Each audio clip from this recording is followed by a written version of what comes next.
Assalamualaikum warahmatullahi wabarakatuh. Alhamdulillahi wa kafa, wassalatu wassalamu ala rasulillah mustafa wa ala alihi wa sahbihi ahlil wafa.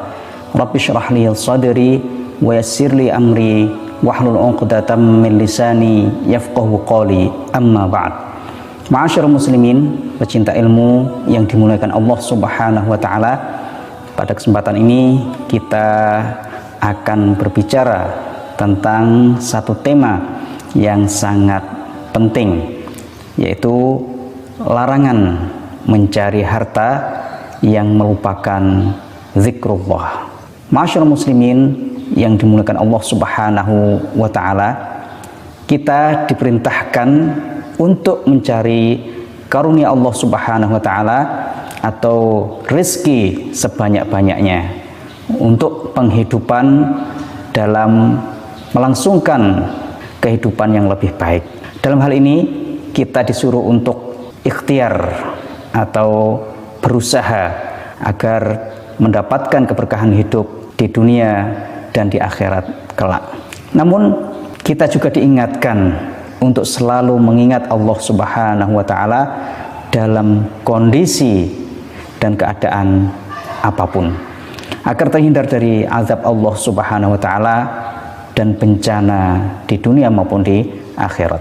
Ma'asyiral muslimin yang dimuliakan Allah Subhanahu wa taala, bagaimana kita saksikan banyak manusia yang selalu lupa akan apa yang terjadi pada dirinya, sehingga lupa akan apa yang diperbuatnya. Hal ini disebabkan karena lebih mementingkan duniawi semata-mata tanpa lagi memikirkan urusan akhiratnya. Mereka enggan dan tidak mau melakukan apa yang menjadi tuntunan dalam hidup dan kehidupan. Mereka selalu berlomba-lomba mencari kekayaan di dunia dengan memperbanyak harta sebanyak-banyaknya tanpa lagi memikirkan apa yang akan didapat di akhirat nanti. Ma'asyiral muslimin yang dimuliakan Allah Subhanahu wa taala, Allah Subhanahu wa taala telah mengingatkan kita tentang adanya orang-orang yang berlomba-lomba dalam menghimpun harta kekayaan.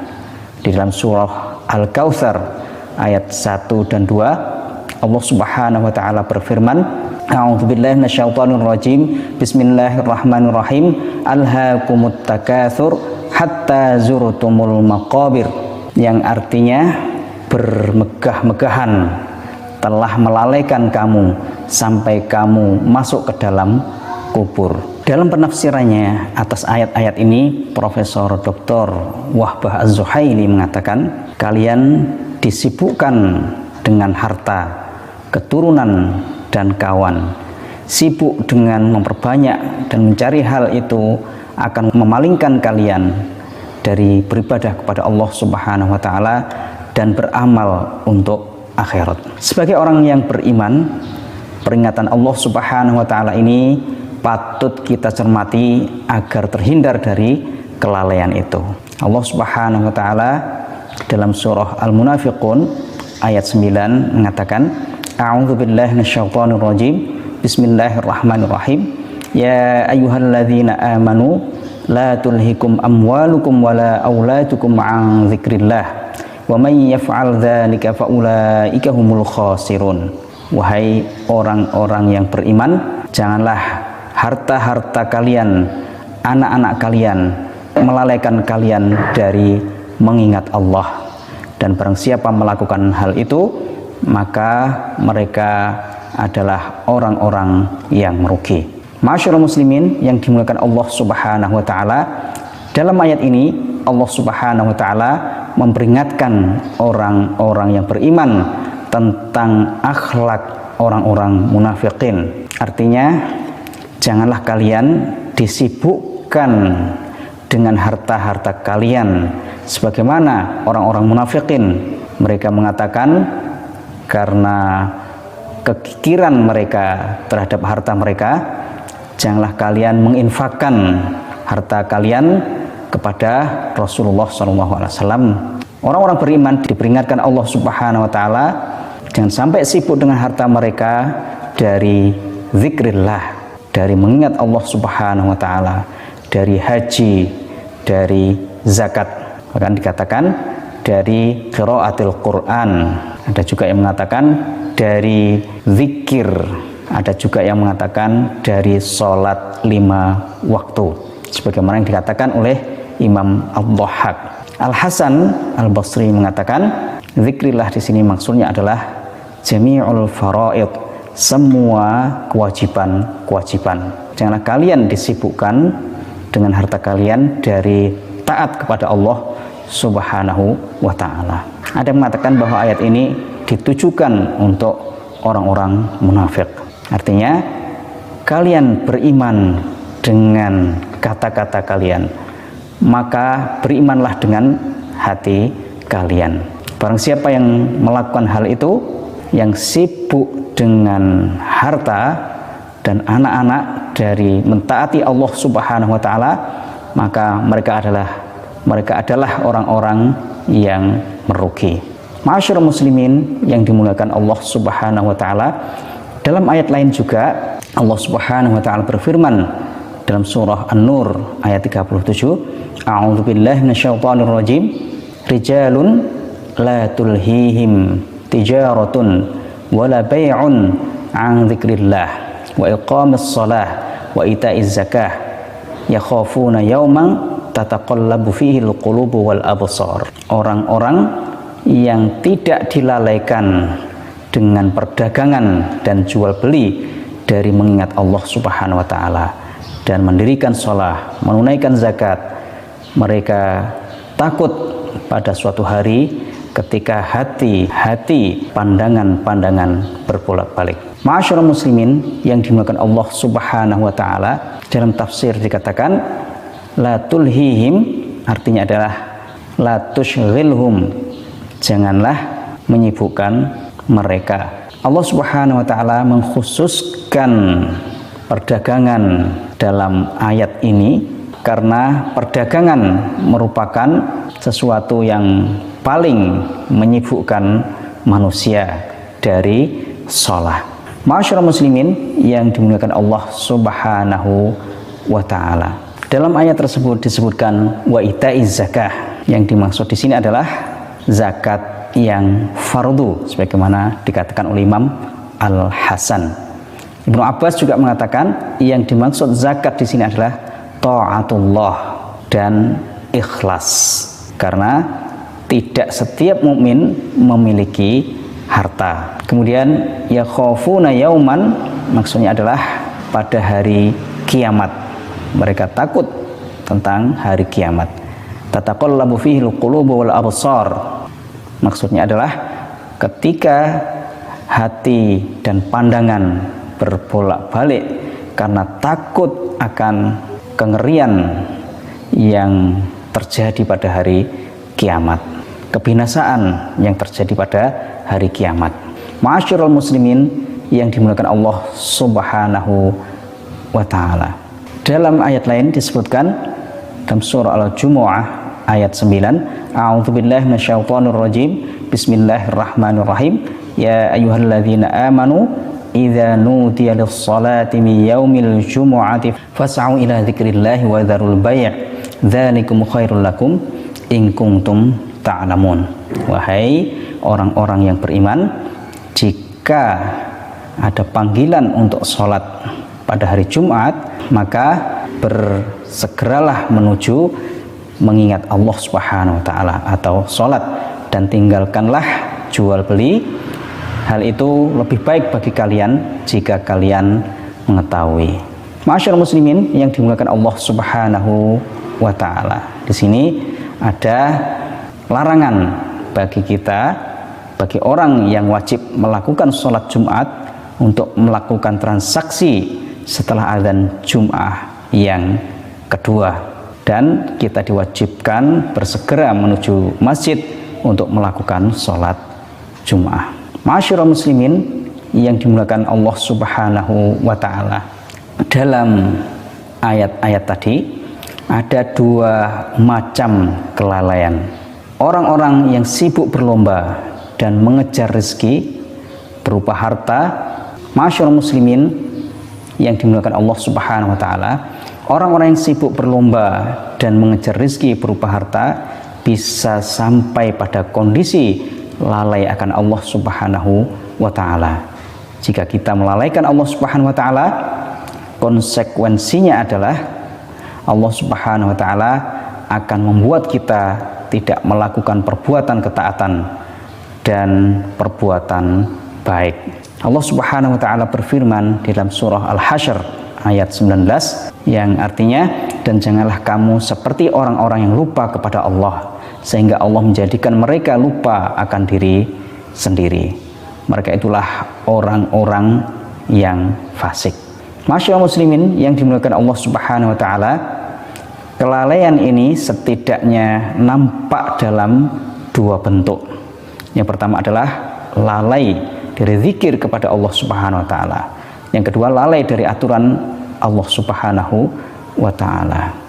Yang pertama, melalaikan zikir kepada Allah Subhanahu wa taala, bahwa zikir kepada Allah Subhanahu wa taala atau zikrullah biasanya dikaitkan dengan bacaan-bacaan yang menandakan bahwa kita selalu ingat kepada Allah Subhanahu wa taala.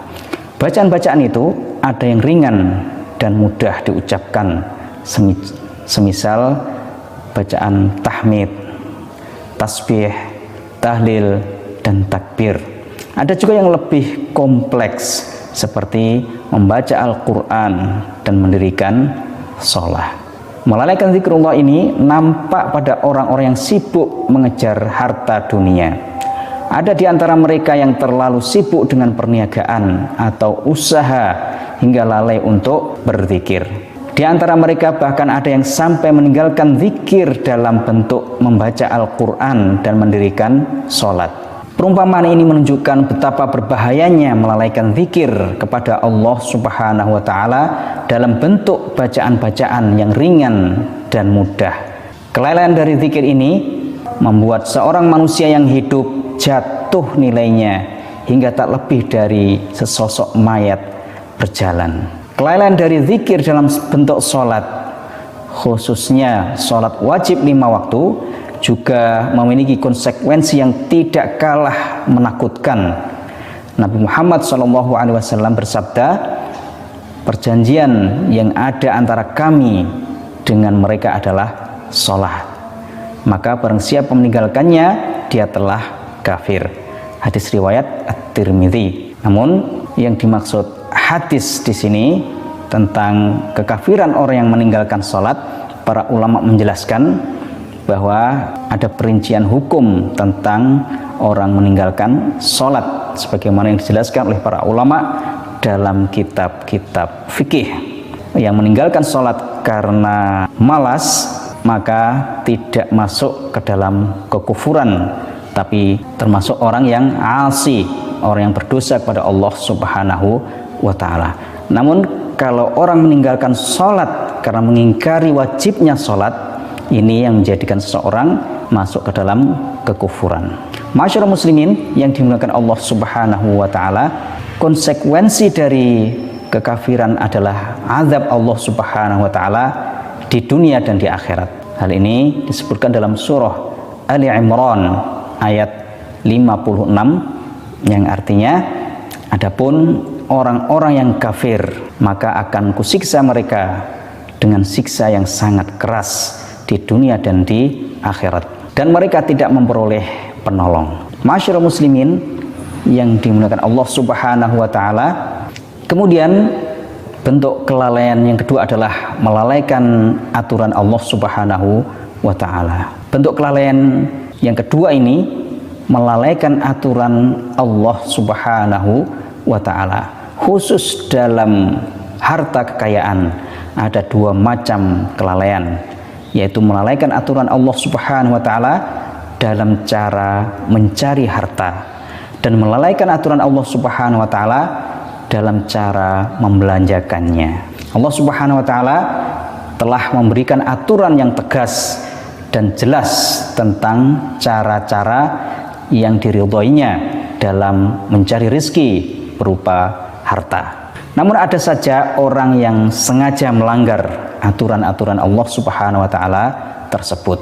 Sebagai ilustrasi, ada orang-orang yang sengaja melalaikan larangan Allah Subhanahu wa taala untuk memungut riba. Dan ini banyak terjadi di masyarakat kita. Hal ini telah disampaikan Allah Subhanahu wa taala dalam surah Al-Baqarah ayat 275 yang artinya orang-orang yang makan atau mengambil riba tidak dapat berdiri melainkan seperti berdirinya orang yang kemasukan setan lantaran tekanan penyakit gila. Keadaan mereka yang demikian itu adalah disebabkan mereka berkata atau berpendapat sesungguhnya jual beli itu sama dengan riba, padahal Allah telah menghalalkan jual beli dan mengharamkan riba. Masyarul muslimin yang dimuliakan Allah Subhanahu wa taala, orang-orang yang mengumpulkan harta dengan cara riba berdalih bahwa riba sama dengan perdagangan. Oleh karenanya, ketika ada larangan memungut riba, mereka berdalih bahwa yang mereka lakukan adalah berdagang. Ini adalah bukti betapa mereka telah melalaikan aturan Allah Subhanahu wa taala. Masyarul muslimin, pecinta ilmu yang dimuliakan Allah Subhanahu wa taala, selain di dalam cara mencari penghasilan, aturan Allah Subhanahu wa taala juga ada pada bagian membelanjakan harta. Tidak semua harta bisa digunakan untuk kebutuhan atau kepentingan kita. Harus ada bagian yang dikeluarkan bagi orang lain yang berhak. Allah Subhanahu wa taala berfirman di dalam surah Al-Baqarah ayat 215 yang artinya mereka bertanya tentang apa yang mereka nafkahkan. Jawablah, apa saja harta yang kamu nafkahkan hendaklah diberikan kepada ibu, bapak, kaum kerabat, anak-anak yatim, orang-orang miskin, dan orang-orang yang sedang dalam perjalanan. Dan apa saja kebaikan yang kamu buat, maka sesungguhnya Allah Maha mengetahuinya. Masyarul muslimin, pecinta ilmu yang dimuliakan Allah Subhanahu wa taala. Aturan pembelanjaan harta ini sudah ditetapkan Allah Subhanahu wa taala, sehingga tidak sepatutnya kita mengabaikan dan melalaikannya. Setelah kita mengetahui beberapa macam kelalaian di atas, hendaknya membuat kita sampai pada pemahaman bahwa mengejar harta tidak sepatutnya menjadi alasan untuk melalaikan Allah Subhanahu wa taala. Dengan demikian, kita ketika mencari rezeki Allah Subhanahu wa taala, mencari nafkah, janganlah sampai melalaikan tugas-tugas kewajiban kita sebagai hamba Allah Subhanahu wa taala. Karena kita diciptakan Allah Subhanahu wa taala dalam rangka untuk menyembah Allah Subhanahu wa taala. Sebagaimana firman-Nya, A'udzubillahi minasyaitonir rajim, "Wa ma khalaqatul jinna wal insa illa liya'budun." Dan tidaklah aku ciptakan jin dan manusia kecuali untuk menyembahku. Jadi misi diciptakannya manusia ini adalah untuk menghambakan diri kepada Allah Subhanahu wa taala, untuk menyembah Allah Subhanahu wa taala.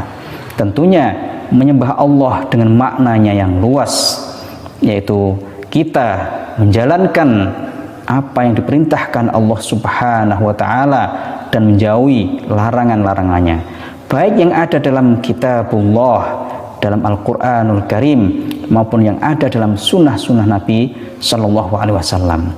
Kita lakukan apa saja yang menjadi kewajiban kita yang telah diperintahkan Allah Subhanahu wa taala. Perintah-perintah baik yang berkaitan dengan urusan-urusan ekonomi, politik, urusan-urusan yang lainnya, baik sifatnya individu maupun aturan-aturan yang sifatnya berjamaah atau kolektif atau bernegara. Islam telah mengatur semuanya itu. Oleh karena itu, kita seorang muslim, muslimah hendaknya senantiasa tunduk, patuh, berserah diri dengan aturan-aturan Allah Subhanahu wa taala. Jangan sampai kita mengambil aturan Allah pada sebagian kehidupan kita dan meninggalkan aturan-aturan Allah Subhanahu wa taala yang lain dalam bidang-bidang yang lainnya. Karena kita dituntut oleh Allah Subhanahu wa taala untuk totalitas dalam berislam, sebagaimana dalam firman-Nya, a'udzubillahi minasyaitonirrajim, bismillahirrahmanirrahim, ya ayyuhalladzina amanu dukhulu fis-silmi kafah wa la tattabi'u khutuwatis syaiton innahu lakum aduwwum mubin. Wahai orang-orang yang beriman, masuklah ke dalam Islam secara total dan janganlah kalian mengikuti langkah-langkah setan. Sesungguhnya setan itu adalah musuh kalian yang nyata. Masyarul muslimin yang dimuliakan Allah Subhanahu wa taala.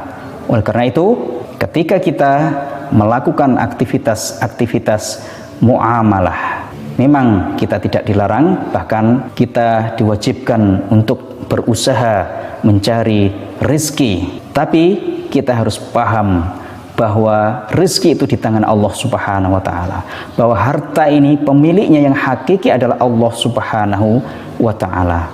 Oleh karena itu, dalam mencarinya tentunya kita harus mengikuti aturan-aturan pemilik harta yang hakiki, yang memerintahkan kita juga berusaha.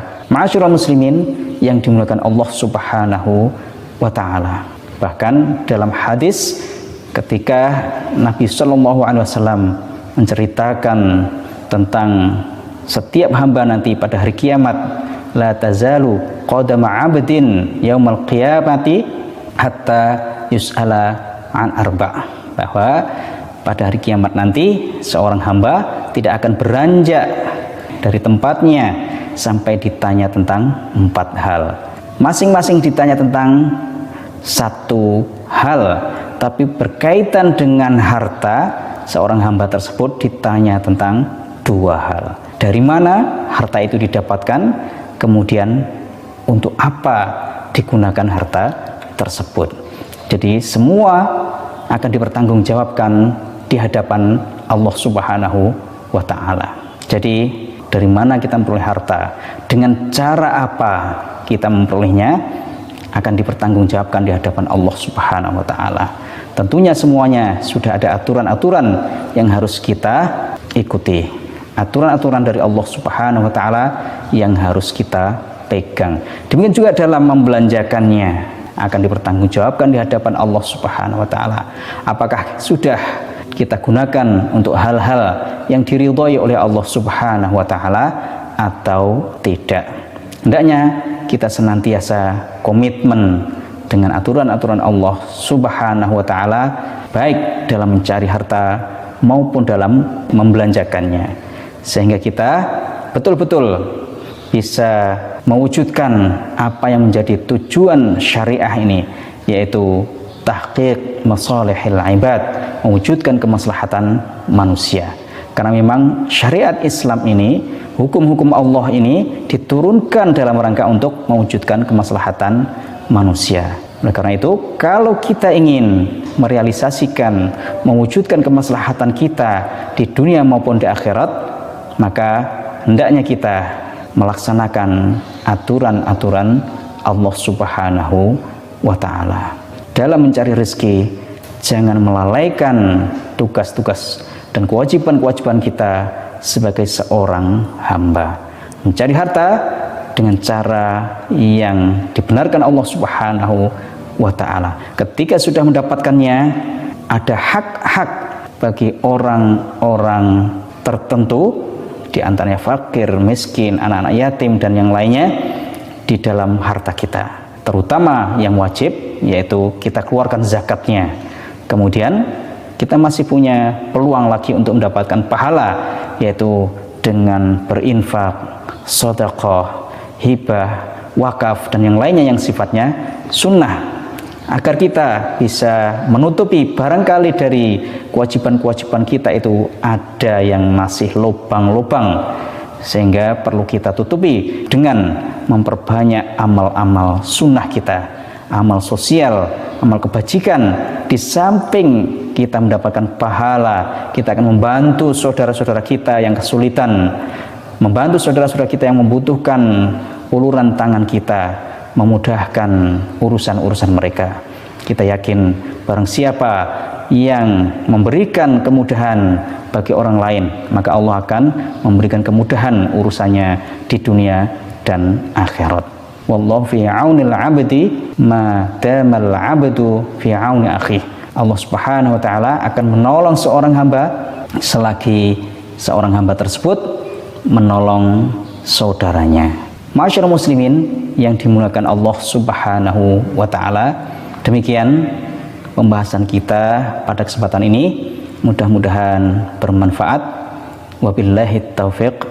Wassalamualaikum warahmatullahi wabarakatuh.